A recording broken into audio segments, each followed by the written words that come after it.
Let's get one thing straight. Respect isn't something you chase. It's something you command, and not through force, not through shouting, but through clarity, calm, and consistency. You want people to stop walking over you. Then let me show you how to build a boundary they'll never try to cross again.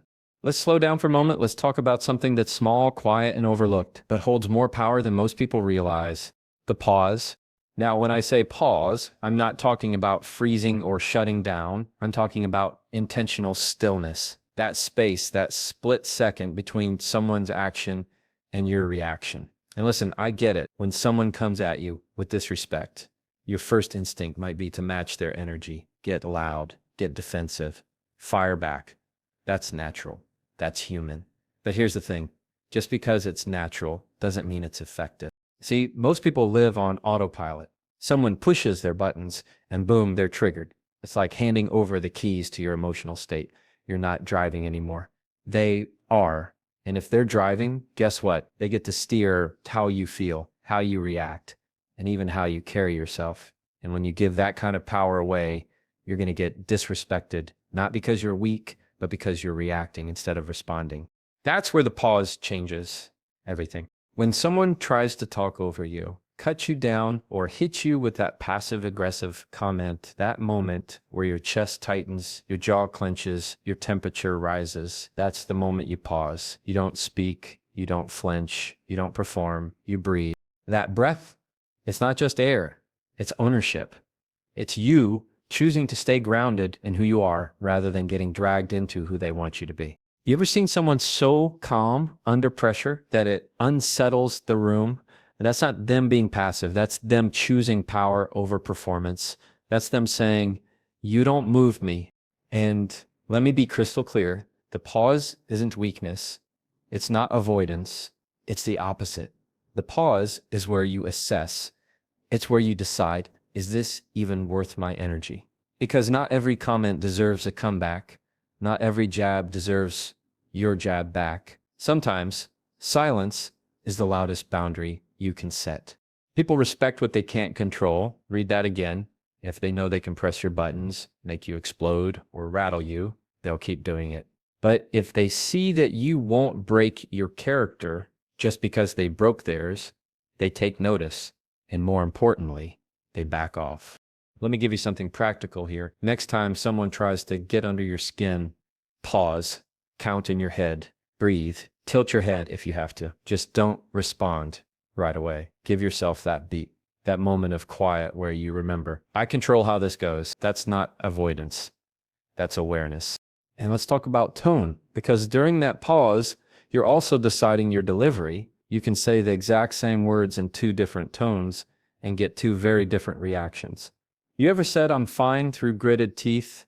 That ain't fine. People don't just hear your words, they feel your energy. And when you pause, you get to choose the energy you want to bring into the room. Here's what I've seen in the courtroom, in relationships, and in real-life conflict. The person who stays calm wins every time. Not because they had the better argument, but because they didn't let their emotions sabotage their presence. That's where the real strength is. Not in yelling, not in overpowering, but in mastering your state. You want people to stop disrespecting you, start by removing their ability to trigger you. That doesn't mean you're cold. That doesn't mean you don't care. It means you care enough about yourself to stay composed. That composure, that's your armor. And guess what? The more you practice it, the easier it gets. It becomes muscle memory. Someone says something slick, and instead of reacting, you pause, and in that pause, you gain leverage. People don't expect composure. They expect chaos. They expect you to lash out, to take the bait, to make a scene. And when you hold your ground without raising your voice, you flip the dynamic, you shift the power back to your side of the table. You don't have to be cold. You don't have to be arrogant, just solid, clear, controlled. You can say, I heard what you said, and I'm going to choose how I respond. That sentence alone can stop a disrespectful person dead in their tracks. Why? Because you just showed them something they weren't ready for: self-control. Look, life is going to test you. People are going to try you. Some intentionally, some unconsciously. But your job isn't to react to every test. Your job is to stay grounded enough to know what's worth your peace and what's not. The pause gives you space to see clearly, to speak wisely, to act intentionally. That's where your dignity lives, not in reacting fast, but in choosing well. So let me say it like this. If you want respect, start by respecting your own state of mind. Don't hand it over so easily. Don't let someone's loudness drown out your presence. Hold your center, own your breath, use your pause.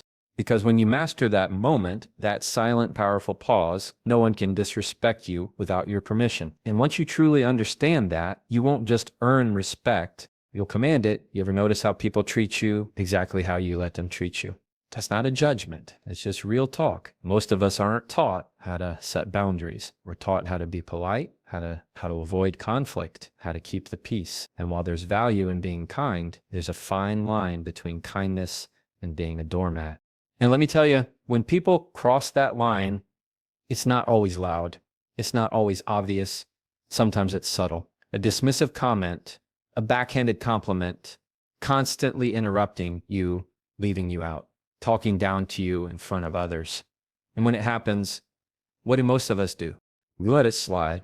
We don't want to be too much. We don't want to rock the boat. So we brush it off, smile through it, and tell ourselves it's not worth it. But the problem is it adds up. Every time you ignore that little voice inside that says that didn't feel right, you chip away at your self-respect. And here's the truth, most people don't want to face. You're training the people around you, whether you realize it or not. You're teaching them what's okay and what's not. You're showing them how to treat you by what you allow, what you tolerate, and what you reinforce with your silence. You want people to stop disrespecting you. You don't have to yell. You don't have to explode. You just have to set a boundary and mean it.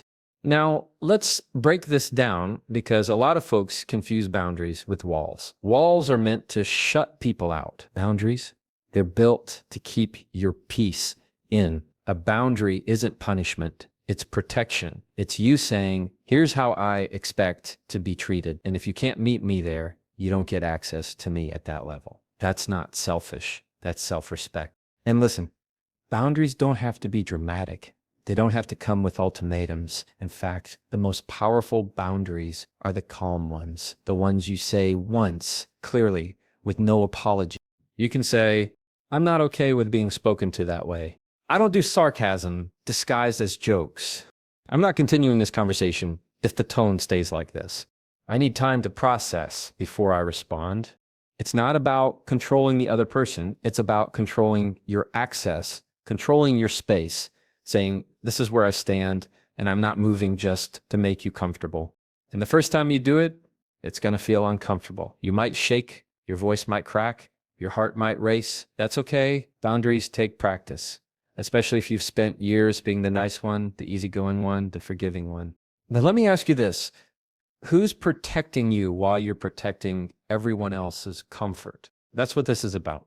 You being your own advocate, you being the gatekeeper to your peace. Because if you don't protect it, no one else will. Now, here's something else. When you start setting boundaries, not everyone's going to like it. That's normal. Some folks have benefited from your lack of boundaries. They liked when you were always available, always agreeable, always quiet. So when you start showing up different, when you start saying no instead of yes, or silence instead of explaining, they'll push back. They might call you difficult, arrogant. But let me be real with you. The people who love and respect you, they'll adjust.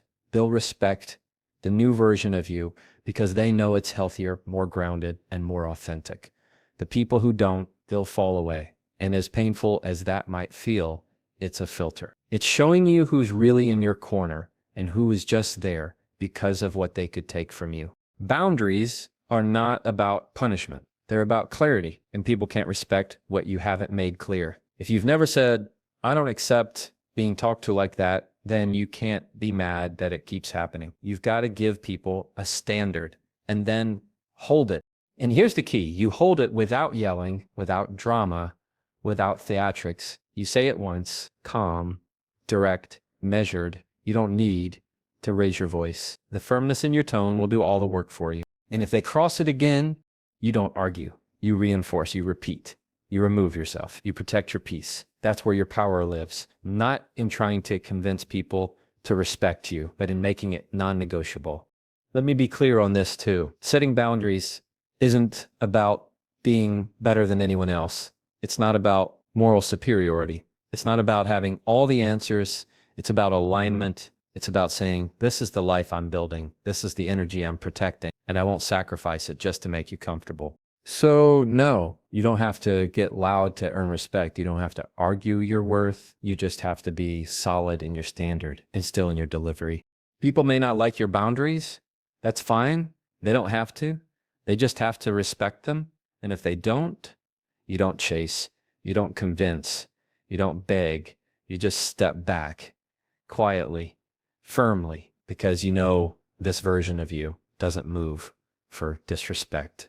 You've earned your peace. You've earned your confidence. You've earned the right to be spoken to with decency, to be treated with care, to be valued not just for what you give, but for who you are. And when you stop apologizing for setting boundaries, you stop inviting people to cross them. So don't just say it, mean it. Make your boundary clear, make it calm, make it final. That's how you get respected. That's how you stay respected. Let's have an honest conversation, because this right here, this might be the one thing keeping you in emotional chaos. You're spending too much time explaining yourself to people who have already decided not to understand you. Let that land. They're not confused. They're not missing information. They've made up their mind. And every time you try to clarify, rephrase, justify, or defend your choices to someone like that, you're not building a bridge. You're spinning your wheels. Now listen, explaining yourself to someone who genuinely wants to understand you, that's healthy. That's connection. But that's not what we're talking about here. We're talking about people who keep asking questions, not because they care about your answer, but because they want to keep you on the defensive. They're not looking for clarity. They're looking for control. That's the difference. And if you don't know how to spot it, you'll waste your peace trying to earn respect from someone who isn't even listening with good intent. You ever notice how some people, no matter how much you explain, how calm you are, how vulnerable you get, they still twist it, still make you the villain? That's not misunderstanding, that's manipulation. And it's subtle. It hides behind innocent comments. I just don't get why you're acting this way. Why are you so sensitive? You're making this a bigger deal than it is. You hear that kind of language enough times, and suddenly you're the one second guessing yourself. You're wondering, am I overreacting? Maybe I should have said it differently. Maybe if I explain it better, they'll understand. Stop. You don't owe an ongoing explanation to someone committed to misunderstanding you. You owe yourself peace. You owe yourself presence. You owe yourself the freedom to walk away from conversations that go nowhere. See, here's how this works. When someone truly respects you, they don't need paragraphs. They don't need a TED Talk. They don't need a play-by-play breakdown of your feelings, because respect listens the first time. Respect leans. Respect doesn't keep making you feel like you're on trial for setting a boundary, asking for space, or simply being who you are. And here's something no one talks about enough. Sometimes the best way to protect your peace isn't through more talking. It's through silence. Not the cold, passive-aggressive kind. I'm talking about the intentional kind. The kind that says, I've said what I needed to say, and that's enough. There's a power in that, because when you stop over-explaining, you stop handing over your confidence for someone else to validate. You start standing in your truth without asking for permission. That's a shift. That's where real strength lives. Not in convincing, but in knowing. Now, I get it. You want to be understood. That's human.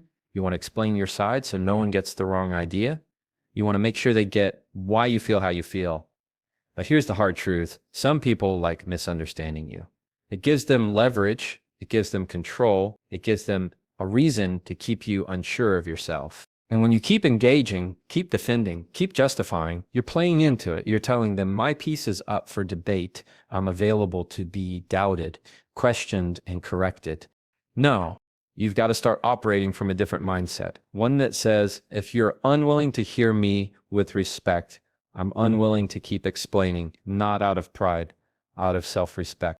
Because here's what will happen when you stop explaining yourself to the wrong people. At first, they'll be confused. They'll poke, prod, try to get a reaction. But when you hold your ground calmly, firmly, they'll either adjust or remove themselves. And either outcome, that's peace. You're not responsible for managing other people's inability to treat you with respect. You're not in charge of shrinking your emotions, filtering your thoughts, or editing your truth just to avoid someone else's discomfort. That's not maturity. That's self-abandonment. So what do? You simplify. You say your truth once. You say it clearly, calmly, and without apology. And then you let it stand. You let it breathe. You give it space. And if they try to twist it, if they try to poke holes in it, you don't flinch. You don't argue. You don't chase. You hold the line. That right there is the move. That's the moment where people start seeing a different version of you. The one who doesn't need approval to feel secure. The one who doesn't hand over their peace just to be liked or understood. Because let's be real. Not everyone's going to understand your growth. Not everyone's going to clap for your boundaries. Not everyone's going to appreciate the fact that you now move with more confidence, more clarity, and more calm. But the good news, you don't need everyone to understand. You just need to stop explaining to the ones who refuse to. You need to give yourself permission to be misunderstood and still move forward. Still stand tall, still speak soft, because your truth doesn't lose value just because someone else refuses to see it.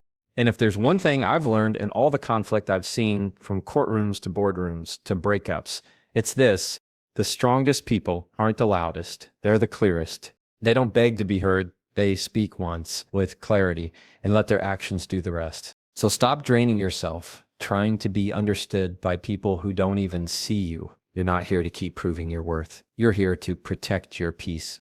And when you finally stop explaining yourself to the wrong ones, that's when the right ones show up, and they don't need 100 words to get you. They just listen, and they respect you. Let's be real. Confidence isn't something you're born with. It's not gifted. It's not passed down. It's built brick by brick, decision by decision, moment by moment. And for a lot of people, the reason they keep getting disrespected isn't because they're not valuable. It's because they haven't owned that value yet. And here's the truth that nobody wants to say out loud. People will mirror how you treat yourself. You want to know how to stop being disrespected? You start by respecting yourself in how you walk, in how you speak, in how you carry your presence when you walk into a room. That's not arrogance. That's alignment. Let me break it down. You ever walk into a space and feel like you've got to shrink a little? Like you have to dim your voice, soften your opinion, lower your energy to fit the vibe? That's not humility. That's self-abandonment. And the more you do that, the more you teach people that you're okay being invisible. And guess what? They'll treat you like you are.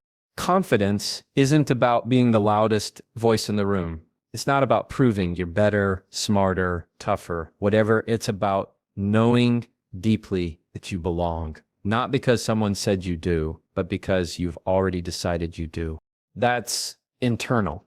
That's built from how you talk to yourself when no one else is around, from the way you hold your own boundaries, from the way you show up. Not once, but consistently. See, confidence starts before the disrespect ever happens.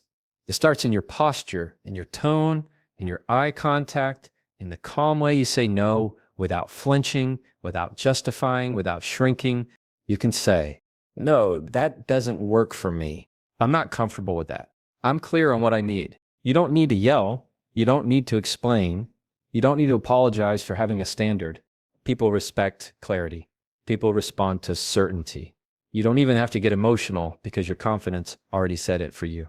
Now, if you've ever been disrespected and thought, man, maybe I should have said more, maybe I should have clapped back, stood taller, reacted faster, I want you to slow down, because real confidence, it's not reactive, it's responsive. It doesn't need to match chaos with chaos.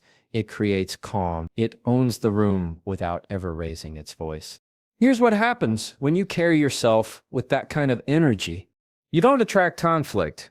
You disarm it. You don't invite disrespect. You disrupt it. Because people feel when they can't mess with your identity. They feel it when you're solid in who you are. You're not trying to impress. You're not begging for validation. You're not waiting to be chosen. You've already chosen yourself. And this isn't something that just happens overnight. This is daily work. It's how you speak to yourself in the mirror. It's how you carry your body when you walk into a meeting or a classroom or a conversation. It's how you handle silence, not with anxiety, but with ownership. You ever been around someone who didn't say much, but their energy just filled the space? That's not magic. That's mastery. They're not performing, they're present. That kind of presence makes people pause, makes people listen, makes people check how they speak to you, because they can feel that you're not here to be played with. And when you slip up, because you will, when you doubt yourself or second guess something, real confidence says, okay, that wasn't my best moment, but I'm still solid. It doesn't unravel, it recalibrates. You want to stop being disrespected. You stop disrespecting yourself. You stop talking yourself out of the room. You stop ignoring your own voice. You stop being available to everyone who keeps showing you they don't deserve that access. Because here's what no one tells you. Every time you overextend, overexplain, overperform just to be liked or accepted, you lose a little bit of your own respect. And people feel that. So we start small. You set one standard and hold it. You make one decision and own it. You tell yourself one honest thing and believe it. And you do that again and again. Before you know it, you've trained yourself to be confident, not by accident, but on purpose. This doesn't mean you'll never be disrespected again. There will always be people who test you, who challenge your growth, who try to minimize you to make themselves feel bigger. But the difference now, you don't accept it. You don't laugh it off to keep the peace. You don't water yourself down to make someone else comfortable. You stay rooted. You speak clearly. You walk away if you need to. And you don't feel guilty for protecting your dignity. Because you've put in the work. You've earned your presence. And when someone looks at you, they don't just see confidence. They feel conviction. They know that if they want to engage with you, it's going to have to be with respect. You don't demand it. You embody it. That's the difference. So if you're tired of being disrespected, tired of being walked over, overlooked, interrupted, or dismissed, don't wait for someone else to see your worth. Decide that you're worthy now. Show up like it. Speak like it. Stand like it. Because when you do, the world adjusts or it removes itself. Either way, you win.